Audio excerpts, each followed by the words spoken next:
কালো কুকুর তার খেলনাগুলো দিয়ে খেলছিল। তারপর বাড়িতে বেল বেজে ওঠে। কালো গিয়ে দেখে তার দাদাকে প্রতিবেশী কিছু কুকুরছানা দিয়ে চলে গেছে। এরপর সে কুকুরের বাচ্চাগুলোর সাথে খেলতে থাকে। এরপর দাদা সবাইকে খাবার খেতে দেয়, কিন্তু এরা নিজেদের খাবার শেষ করে কালুর খাবারও খেয়ে ফেলে। তাই দাদা তাকে একটি বিস্কুট দেয়, কিন্তু কুকুরের বাচ্চাগুলো সেটিও নিয়ে যায়। এই কারণে সে খুব কষ্ট পায়। এরপর বাচ্চাগুলো তার খেলনা দেখতে পায় আর টানাটানি করে সব খেলনাগুলিও ভেঙে ফেলে।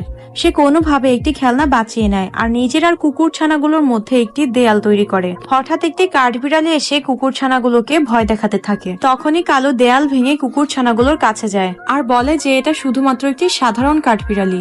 এই বলে কালু সামনে এগিয়ে গর্জন করতে থাকে আর তাকে দেখে কুকুরের বাচ্চাগুলো একসাথে গর্জন করা শুরু করে। আর তাই কাঠবিড়ালি ভয় পেয়ে সেখান থেকে পালিয়ে যায়। এরপর কালু সন্ধ্যা পর্যন্ত তাদের সাথে মজা করে খেলতে থাকে। আর তখনই কুকুর ছানাগুলোর সেখান থেকে চলে যাওয়ার সময় চলে আসে। এই দেখে সে খুব কষ্ট পায় আর নিজের শেষ খেলনাটিও তাদেরকে দিয়ে দেয়। বন্ধুরা, এবার কালু কি করতে চলেছে জানতে হলে ভিডিওটিতে লাইক করে কমেন্ট বক্সে পার্ট 2 লিখে যান।